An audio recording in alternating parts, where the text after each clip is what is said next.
Good evening. Happy Sunday, everyone. Again, let me apologize about my tardiness. This is all on me and I take accountability. Thank you so much for everyone tuning in. This is going to be a very short, sharp, in depth talk about vets in terms of what happened yesterday and the weeks leading up to yesterday. So as you can see, this is the thumbnail that I decided to put out, which is absolutely fair. The Eubanks, that's Independent and Catford, Connors, and that's Kawuya and LSU. Before we start, I want to again thank Nana Gaffer of Catford to coming on. How you doing, sir? I'm tired. Happy belated birthday.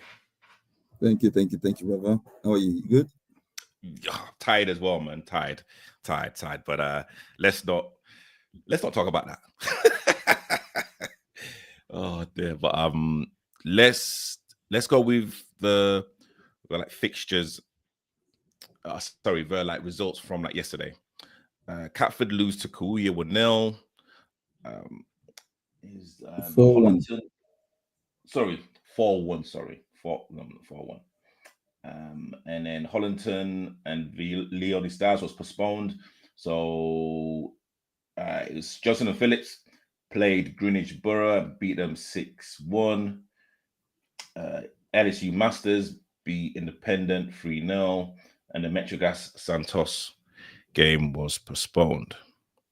And this is the table as we look at it. Greenwich first, LSU Masters second, Hollington third, Leone Stars fourth, Kawuya fifth, Metrogas sixth, Independent seventh, Catford eighth, and Sporting Santos ninth.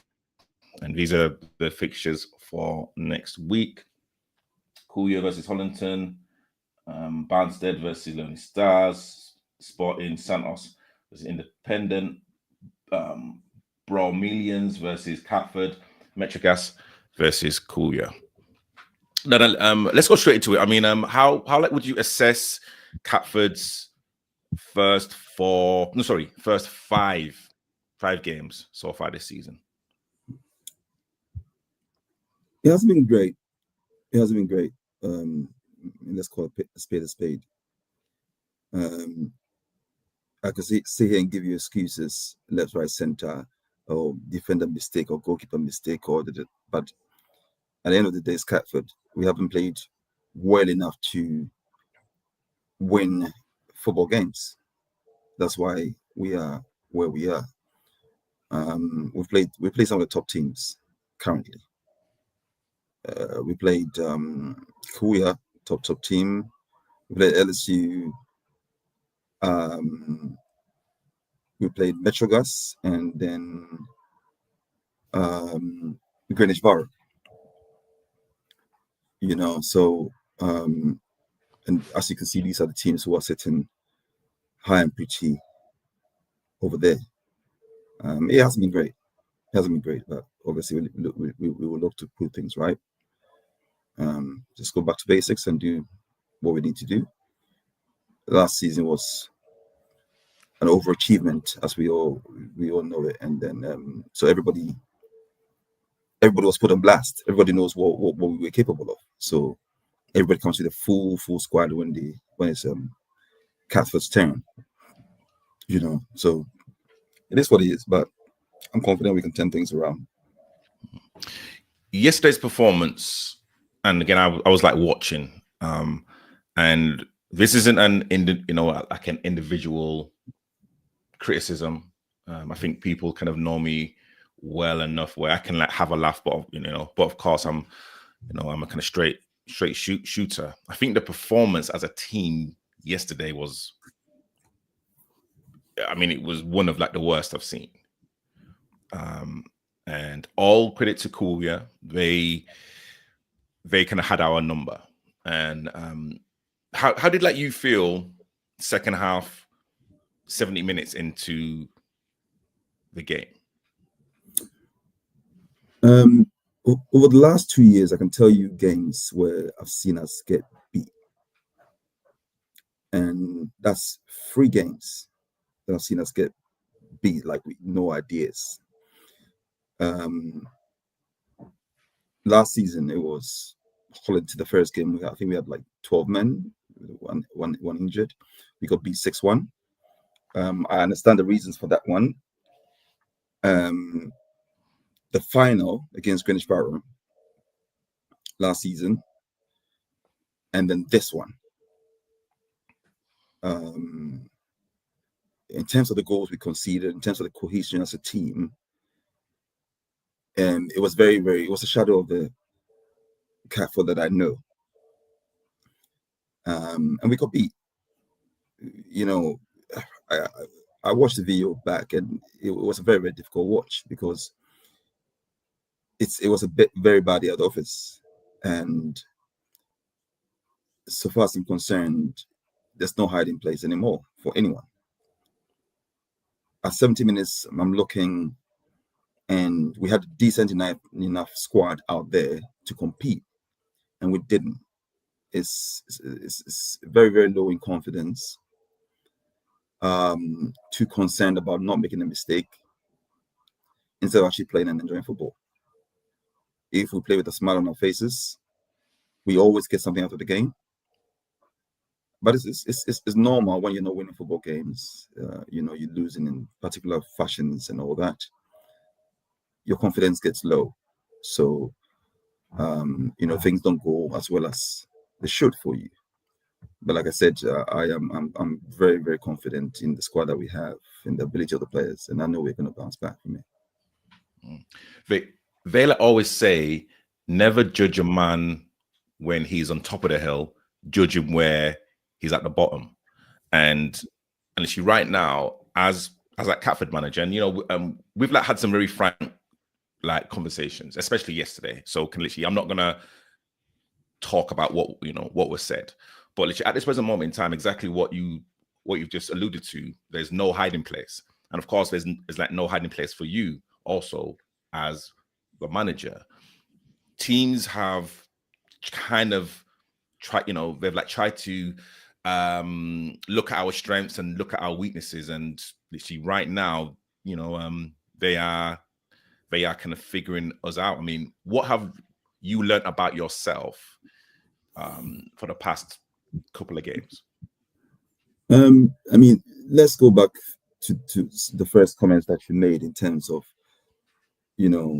judging a man when he's right up there or down low. I mean, remember when we took over Catford, we had 7 players. And that was the lowest point, to be able to build Catford from where it was as a team to finishing second, to getting promoted, finishing second, and then trying to consolidate and be stable and sustainable in our second season. It was always going to be difficult. There's a lot of things that I have learned on me. The ethos of the club is the ethos of the club. It's hard work, dedication, and playing the game in the spirit of the game. That will never change. Now, if I look at the games and the way we've lost these games, there's been various things that have happened. And like I said, I'm not going to give excuses, but we know why those games were lost. We know how those games were lost. What do we need to do to bring us back to basics and then build again? Because this was always going to be a difficult season. We said it was always going to be an incredibly difficult season. There's a lot of strengthening on all fronts from all the other major players. Unfortunately, we haven't strengthened as much, but we still have the same core. We lost a few players, 3, 4, 5 players, but we still have a core of our players from last season.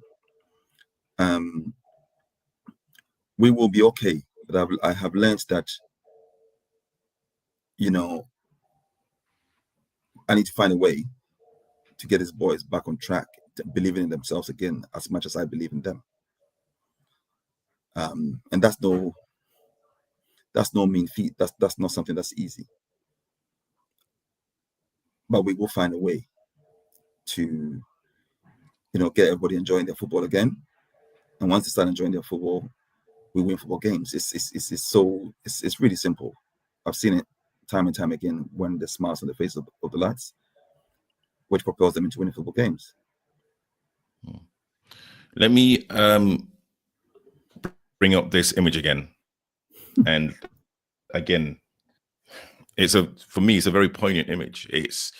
I think any kind of boxing fans will know exactly what I'm alluding to. I think ourselves, Catford and Independent, yesterday, both of us got absolutely hammered by the Connors. That was Kouya and like LSU. And at this present moment in time, if I look at the table,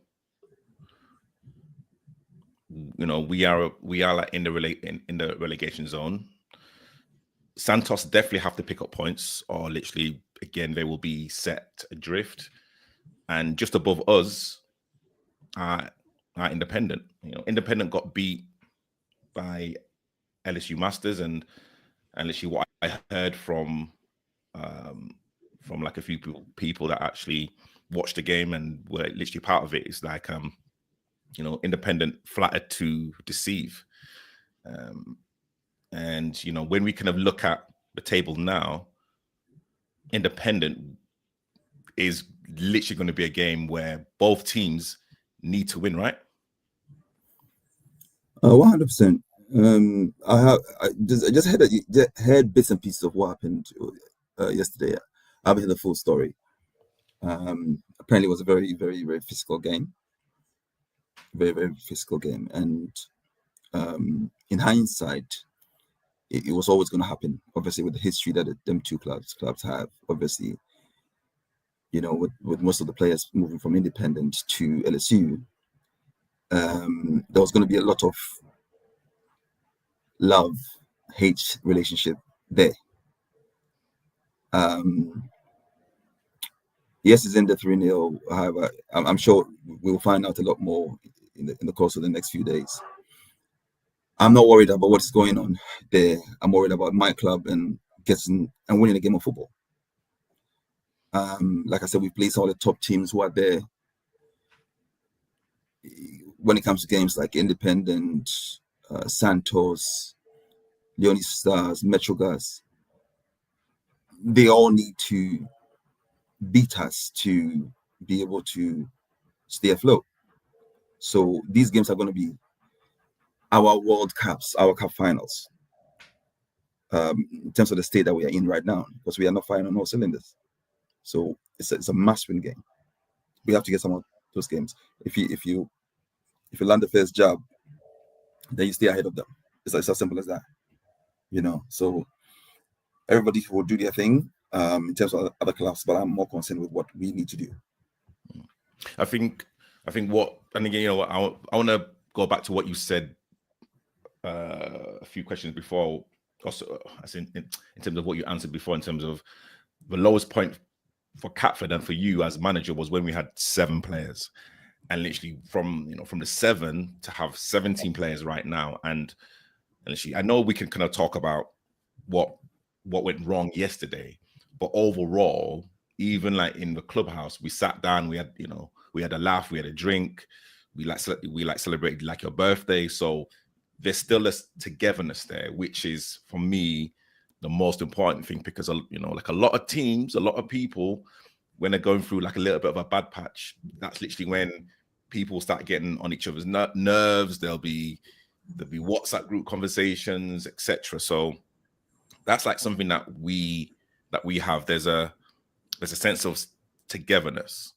and yeah, that is one of the things which sort of keeps me going, because I'll keep on saying the lowest point for me as a Catford player is not these defeats, because that's football. It can happen. You can have a bad patch, but again, what I'm seeing, a few things which gives me hope.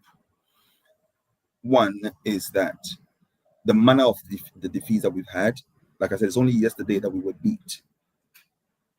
2, the fact that we still have 10 odd players staying after a game that we've lost so badly and still bonding, still talking, still analyzing the game, no arguments, that sort of thing. It gives me hope. It gives me hope and lets me know that these guys are capable of turning things around. Usually when things like this happen, when teams are not winning football games, that's when you tend to see rats jump ship. Yeah, my wife said something the other day. Says when a ship is about to sink, or when a boat is about to sink, the first ones to jump ship are the rats.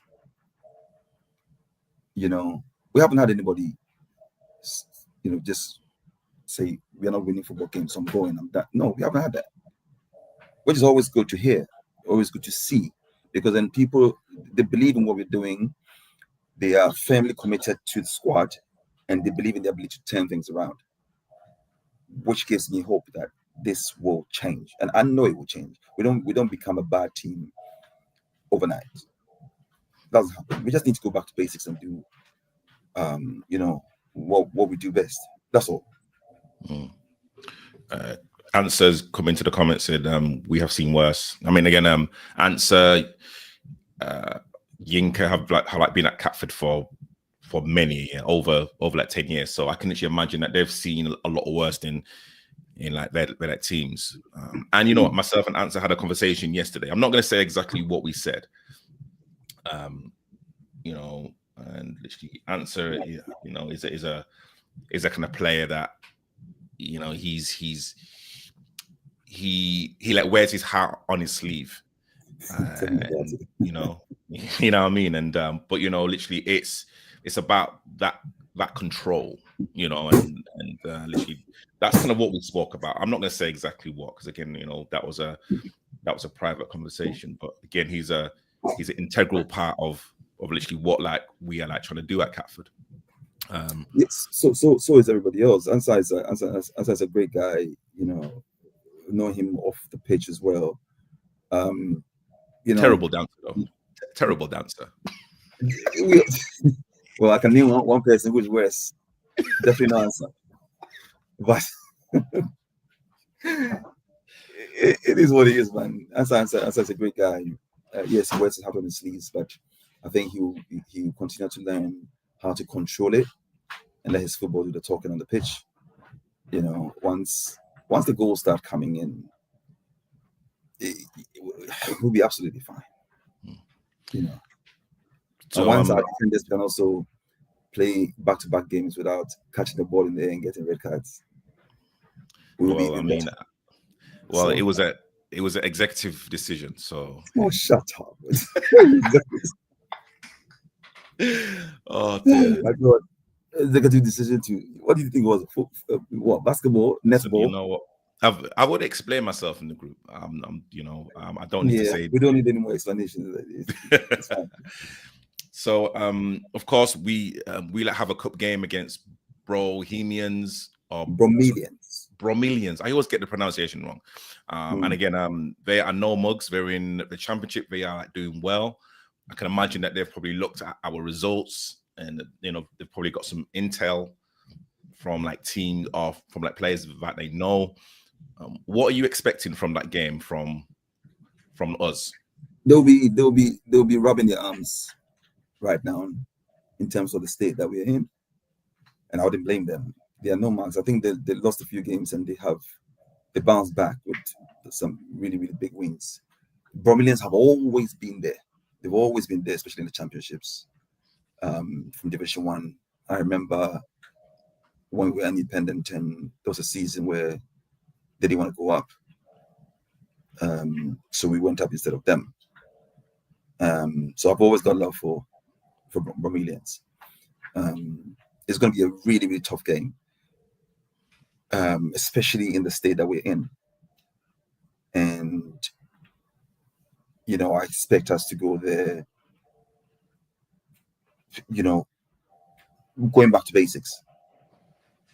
Nothing fancy, just going back to the basics, which got us where we needed to go.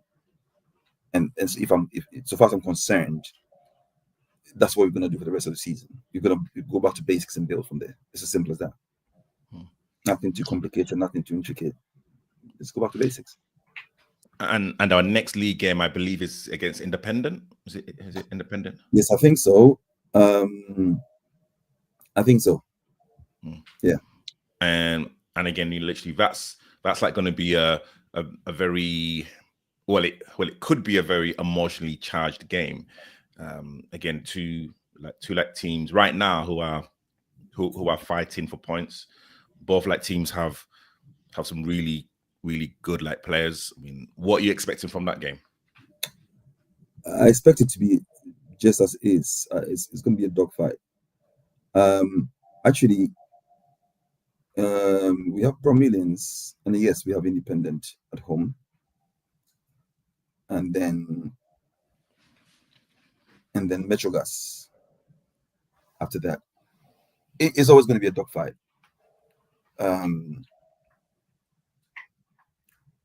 It's going to be a keenly contested game, and I think so far as both teams are concerned, it's going to be like that for a long time. What I am happy with is that we've broken bread, we've had a drink on both sides on so many issues that were going on, some still pending. So as much as it's going to be keenly contested, if I have anything to say about it, it's going to be played in the right spirit of the game, and the best team wins. We're going to play football. It's going to be a dogfight, but we're going to play football the right way. No nonsense on the pitch, so far I'm concerned. And that's how it's going to be. So I won't expect anything less on that game. No, thank you so much for coming on. Let me just say again, happy belated birthday to you yourself. Also, as well, I kind of want to go on record to say thank you to Marjorie. Every single home game, there's always food provided, even though we have to pay. It's cool, but literally yesterday it was a free portion, which was absolutely amazing. So again, thank you to Marjorie for all of her hard work. It doesn't go unnoticed. And yeah, you know what? It's kind of maybe I should increase the subs so that the food becomes free then. They're absolutely full of doo-doo, even though we have to pay. But how do you see me? Like some Salvation Army, some Santa Claus or some NGO? This guy. Oh, we have a question from Answer. Nana, is Tabriz in contention to start next week?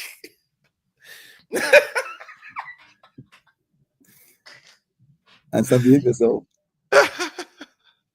We'll see. Let's see who's available. And what do you mean who's available? Yeah, let's see who's available, and then the management team will make a decision. But I think fair to say that when Tabriz played the last game, apart from the foolishness of grabbing the ball out of the sky, he had a decent game. So therefore, he will be, if he's fit and available. I'm not talking about starting, but he will be available for a call-up, i.e., he will be available in the pack to be picked for the game. He'll definitely pass the squad, if I should put it that way. So, yeah, very diplomatic answer. I really like that. Nana, thank you so much. Oh yeah, as well. Just to say, Nana, I couldn't get my refund on the tickets yesterday.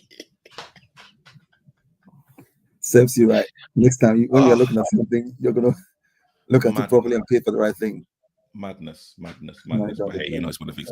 And before we go, we'll probably digress a little bit. Like boxing yesterday, did Conor deserve to win? Of course he did. I was saying to you obviously were watching and I was saying to you, it's a money thing for me. There's going to be a trilogy. There's too much money in there to make it a 2-0, and Conor was after it. You could see it. He wanted it more. He never stood in front of him to have that dogfight. He was never emotional about it. He just came to work. He was fitter. He was sharper. No nonsense, and it was the same pace for all 12 rounds, and almost knocked him out there. But on the other side, Eubank was saying that he's going through something for the last few months. He's going to go and deal with it. We don't know. That's probably going to be the excuse. But from the Eubank that we've known all this while, that was not Eubank. Because the jab wasn't flowing. He was very, very reactive to everything instead of being proactive. It didn't seem like he came out there to win the fight. It's just my opinion. I'm not boxing, expert or whatever it is. But if you come to fight, you come to fight, and it's very clear for everybody to see that you want to fight and win the fight. But it wasn't that. And it just before the fight, I said to you that this is going to be a trilogy thing.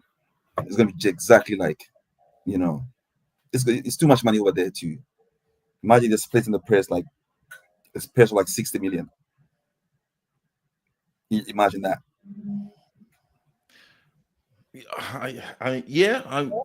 I can see where it would make sense financially, but from the first round, like we were kind of watching it with like Seb, and Conor held the center of the ring from round one, and and I was thinking to myself, isn't Eubank the bigger guy? Shouldn't he be holding center?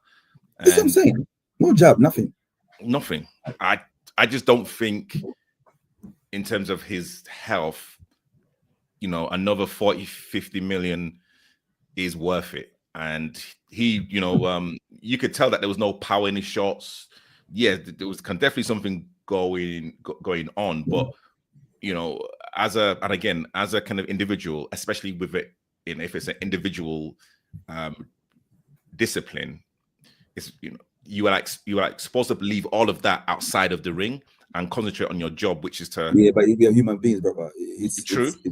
We will find out what the Eubanks, they're very methodical in terms of the things that they do, in terms of the things that they say. So we'll find out soon enough what's going on. I hope it's nothing very, very serious, because he's expecting twins on the way as well. But we'll find out soon enough. There'll be an excuse for how it happened, and I won't be surprised if next year at some point they announce, a winner takes all sort of thing. That's how they get the fans, isn't it? Like, this happened. That's the reason why I couldn't fight. So and then they started the war of the words again, and before everybody's buying to pay-per-view to watch, like I did yesterday. So it's a waste of my money, but very true. Very true. All right. Okay. So Chris Eubank Sr., Catford Wanderers, Chris Eubank Jr., Independent, Conor Benn, Kawuya, Nigel Benn, LSU, and Eddie Hearn and Ben Shalom, Southern Vets Football League.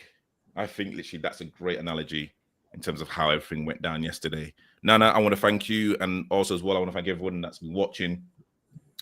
I'll be back next week, Sunday, 8 o'clock. Please share, like, and subscribe. This is the Voices of the Game podcast. Have a great evening.